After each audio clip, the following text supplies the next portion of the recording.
You're listening to an Airwave Media Podcast.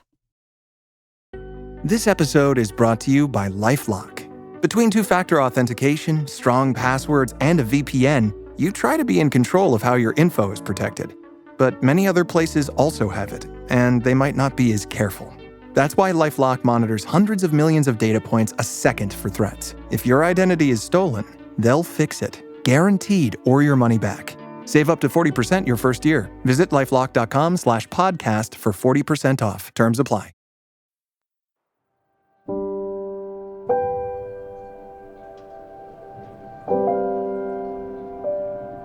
Hi, listeners. The podcast is currently on its annual year-end hiatus, while I finish up the semester with my students and work on the holiday special. Expect the holiday special to hit your feeds on Christmas Eve, or a bit earlier for patrons who've pledged at a higher tier. To keep this public feed warm, though, I wanted to share this patron minisode that I released last year on Patreon. My patron-exclusive minisodes on Patreon typically tie in with the recent episodes. For example, since my last episodes, I've released 2 exclusives to Patreon supporters. One on the very prominent royal conspiracy theory surrounding the Whitechapel murders, and another on Arthur Conan Doyle, his inspiration for the character of Sherlock Holmes, and some odd ripperologist claims that Doyle himself was either involved with the Ripper murders or had figured out the identity of the murderer. Last year, when the following holiday minisode released, I had recently done an episode about the entheogen theory of religion, the notion that religion is largely a product of psychotropic drug use.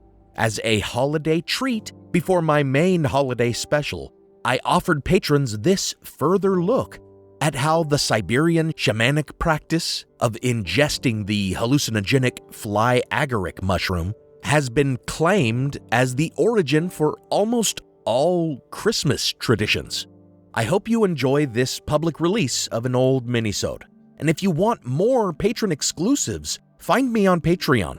If you hear the word minisode and you think these are insubstantial little pieces just a couple minutes long, they're usually 11 or 12 minutes, sometimes 15, 16 minutes long, fully produced and fully researched on topics that tie in to subjects I've been talking about, or that fill in some of the gaps in my research on my main episodes. Even if you can't pledge monthly support, you can always come to my Patreon and purchase each exclusive minisode for just $3.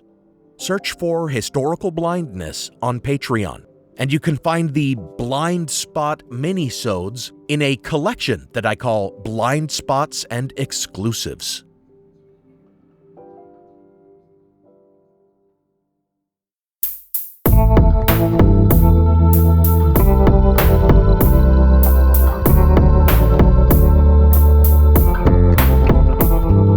Hi, patrons. In my last episode of the year on the entheogen theory of religion, I mentioned that much of Wasson and Ruck's theory about the origin of the religious idea represents a kind of pagan continuity hypothesis.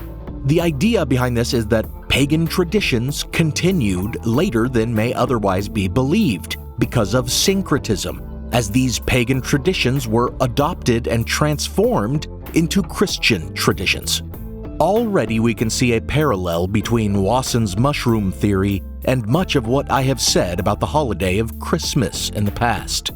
In my first holiday special, I spoke about the problems with viewing December 25th as Christ's actual birthday, and looked at the evidence that this date specifically was previously celebrated as the birthday of the sun in the pagan Sol Invictus cult, which itself took elements from Mithraism, a mystery cult.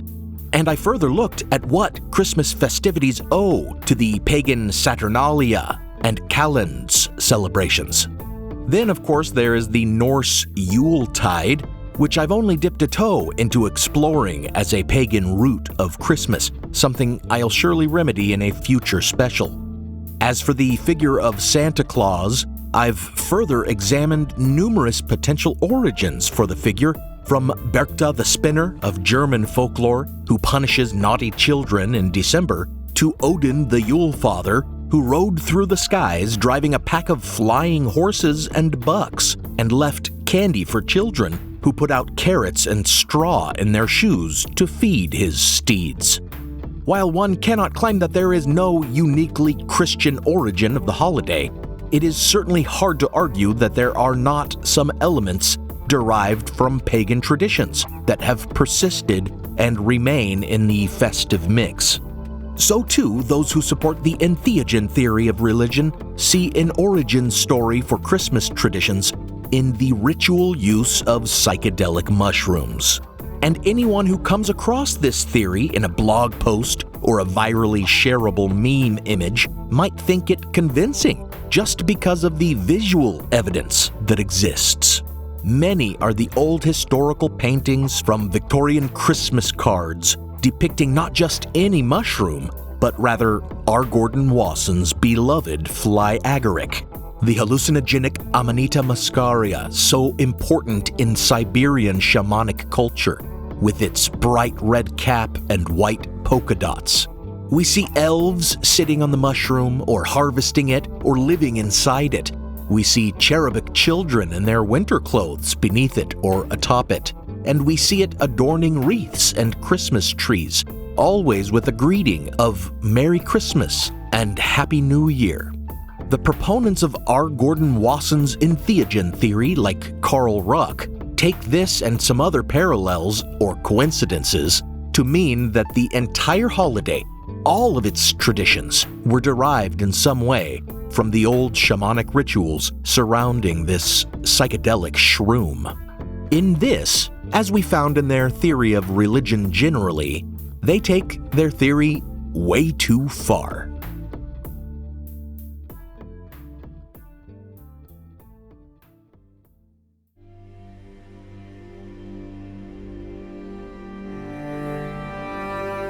According to the view of Christmas that has emerged from the Wassonian entheogen view of history, it all derives from Siberian culture, or specifically from the tradition of Kamchadal and Koryak peoples, whose shamans partake of the fly agaric mushroom.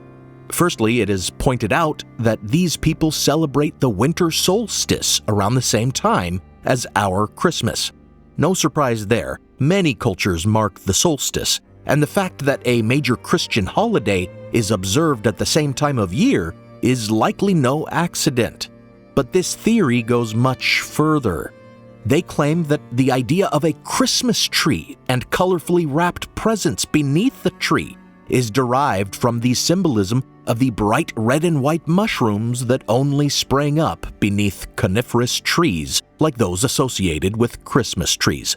Proponents of this theory will also suggest that not only are the mushrooms the original inspiration for the gifts beneath the tree, but also for gifts in a stocking and for ornaments on the tree, claiming that to dry the mushroom, they were hung on the branches of pines or placed inside socks hung near a fire. It is then pointed out that the imagery of Santa's reindeer must be derived from the reindeer common in Siberia, who were known to follow around shamans and eat the snow on which they urinated in order to become intoxicated by the psychedelic mushroom. Thus, the flying reindeer of Christmas iconography are really only a representation of Siberian reindeer high out of their minds. And if the reindeer attended shamans, that means that forget Berchta the Spinner and Odin the Yule Father, forget the 4th century Saint Nicholas of Myra, the real Santa Claus is the Siberian shaman, who traditionally dresses in red and white, or specifically red with white polka dots, in imitation of the sacred fly agaric. In the winter, when the yurts in which the people live are buried in snow, the chimney hole in the roof can be used as an entrance.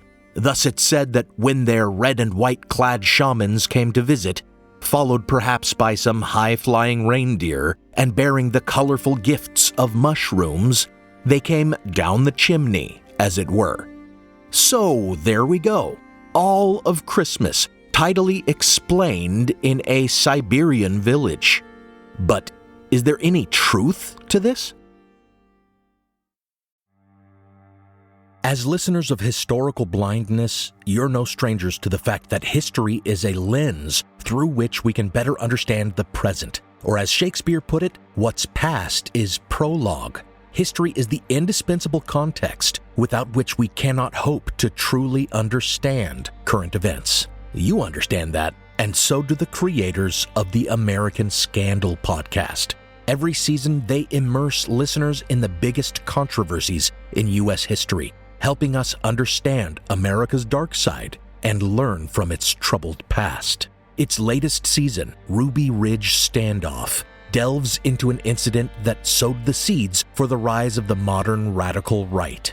It transports you to 1992, where in a remote corner of Idaho, federal law enforcement surround a small cabin.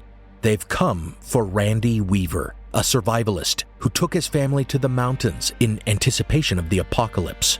A simple weapons charge brought the agents here, but the situation is about to explode into a deadly and tragic standoff that will later become a rallying cry for far-right extremists, fueling distrust and violent anti-government sentiment for decades. Follow American Scandal on the Wondery app or wherever you get your podcasts. You can binge all episodes of American Scandal's Ruby Ridge Standoff early and ad-free right now on Wondery Plus.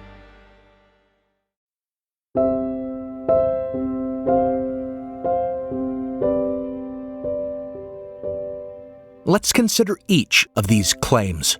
First, that mushrooms are the origin of gifts beneath a Christmas tree and of Christmas tree decorations, and therefore that this is the true meaning of the Christmas tree. First of all, the Siberian cultures associated with shamanic use of fly agaric do not cut these trees down and bring them into their huts. In fact, they harvest the fly agaric in the summer and fall, so this image would be out of place for them in the snowy Siberian winter. And second, the idea of giving gifts at Christmas time was present in Western seasonal festivals long before the first Christmas tree ever appeared, and long before those in the West ever had contact with these Siberian cultures and their customs. The orthodox notion is that these gifts represent the gifts brought by the Magi to the Christ child, although a more historical view might trace it only back to the kind charitable giving that St. Nicholas of Myra was known for. However, in older pagan traditions that have also been connected with Christmas, Frau Berchta was said to leave coins in the shoes of good children, and Odin was said to leave candy in shoes that children had filled with straw and carrots, as these shoes, or stockings, would have been left by the fire overnight to dry. This tradition of gift-giving is also the origin of stocking stuffing. There is no evidence of any connection with mushrooms or Siberia in these pagan traditions.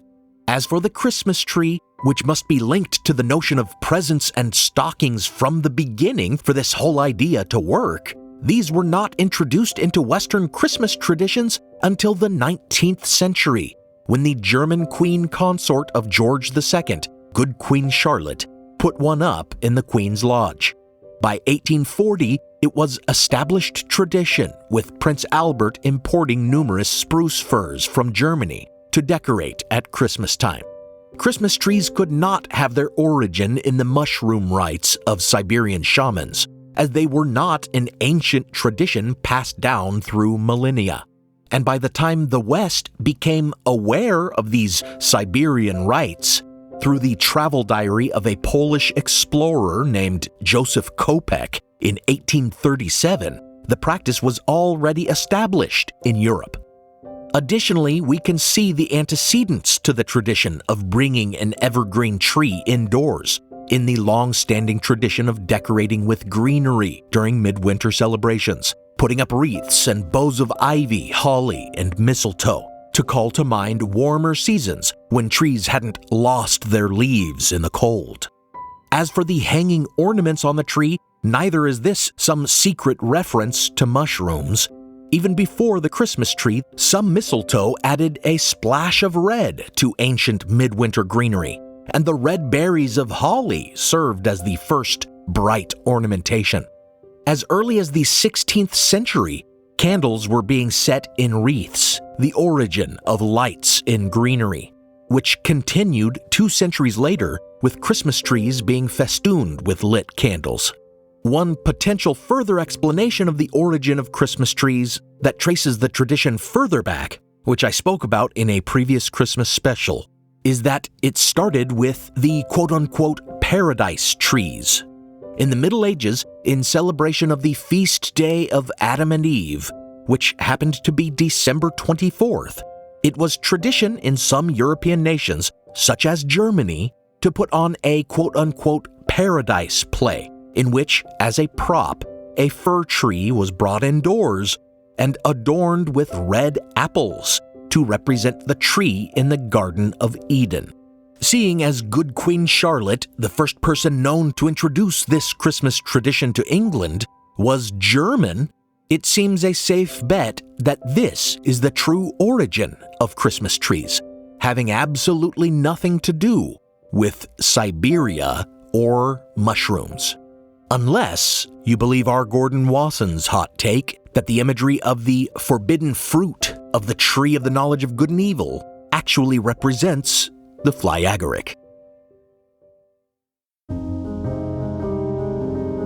Okay, so then what about the Santa and reindeer connections, you may ask?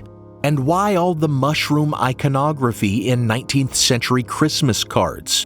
The Santa connection is tenuous at best. Yes, in more modern times, these shamans are known to wear red and white, specifically polka dot, in honor of the white spotted red mushroom. But this is a result of more modern weaving practices that made such patterns possible. In 18th century illustrations of these shamans, they are wearing reindeer skins. And it has never been supported that these shamans brought mushrooms as gifts through the chimneys of each hut during solstice. In fact, what we know about these Siberian mushroom rites is that anyone other than the shamans themselves partook of the fly agaric only by drinking the shaman's urine. You'll notice that doesn't get mentioned when people make these claims, as Christmas time is no time to talk about pee drinking, though I guess that hasn't stopped me from talking about it. As for the presence of reindeer, this too is just pure coincidence. As with the Christmas tree, the addition of reindeer to Christmas iconography was not descended from or inherited through some ancient contact with Siberian traditions. It has been theorized that Santa's team of reindeer was derived from imagery of Odin's wild hunt, an airborne hunting party riding black flying horses and the occasional deer. But if that is the case, the iconography disappeared entirely for centuries and did not reappear until the early 19th century, when modern mythmaker Washington Irving had Santa carrying his gifts in a flying wagon. The notion that this wagon was drawn by flying reindeer was not introduced for another 12 years, when an anonymous children's book poet penned this couplet, quote, "Old Santa Claus, with much delight, his reindeer drives this frosty night," end quote. Why reindeer? It's not known, but it is guessed that it was just a stereotypical animal for drawing sleighs through snowy regions. What we do know, though, is that it had nothing to do with Siberian mushroom rites and the reindeer's interest in mushrooms, as again, this would not be well known in the Western world until the publication 16 years later of Joseph Kopech's travel diary.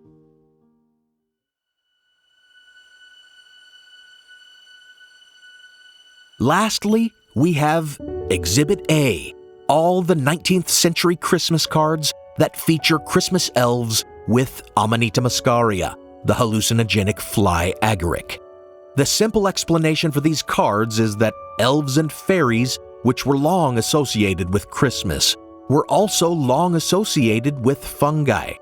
Just as we know that some Christmas traditions have their roots in Germanic and Scandinavian folklore, so too do elves and gnomes, the little magical creatures that would later be associated with Santa Claus. Long before this, though, we find the Scandinavian tomten, nasty little buggers that you might leave a treat out for during Yuletide, lest they bite you. And the Yule lads, the 13 mischievous sons of Grilla, the Christmas troll, who each visit children and play pranks on them during the 13 nights of Yuletide. Even Santa Claus himself was considered a quote-unquote jolly old elf in the 1823 poem "'Twas the Night Before Christmas," in which Santa took his final, lasting form. Thus, it is no great wonder at all that 19th century Christmas cards were full of elves and gnomes, and by extension, it was no surprise that they would also be full of mushrooms. Long had mushrooms been associated with elves. When mushrooms grow in a natural arc or circle, they were called elf rings, pixie rings, or fairy circles. Elves were seen as nature spirits inhabiting enchanted forests, sitting on or even living inside of mushrooms. Whereas previous to the 19th century, fungi had been associated with decay and poison, they now became emblematic of fairies. The conical caps of mushrooms are even the inspiration for illustrations of elves and gnomes wearing cone hats. Importantly, though, depictions of elvish caps were not typically bright red, nor were the mushrooms they associated with ever the red and white spotted fly agaric, until the popularity of Joseph Kopek's Siberian travel diary. Only then did the Amanita muscaria become widely associated with elves, and therefore also with Christmas. So after all, despite how tidy and convincing the mushroom theory of Christmas may seem, it's all just chance similarity and coincidence.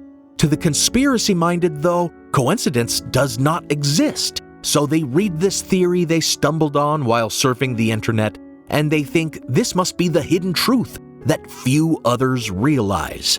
In fact, though, it's just BS, like the manure on which mushrooms thrive.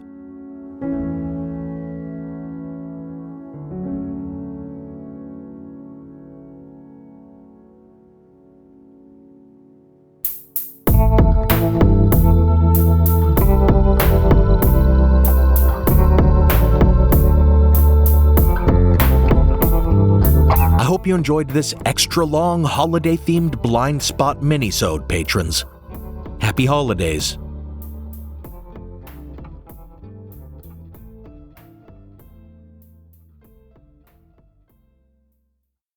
From the creators of the popular science show with millions of YouTube subscribers comes the Minute Earth podcast. Every episode of the show dives deep into a science question you might not even know you had. But once you hear the answer, you'll want to share it with everyone you know.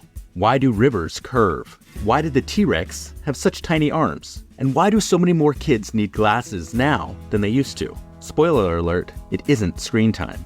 Our team of scientists digs into the research and breaks it down into a short, entertaining explanation, jam-packed with science facts and terrible puns. Subscribe to Minute Earth wherever you like to listen.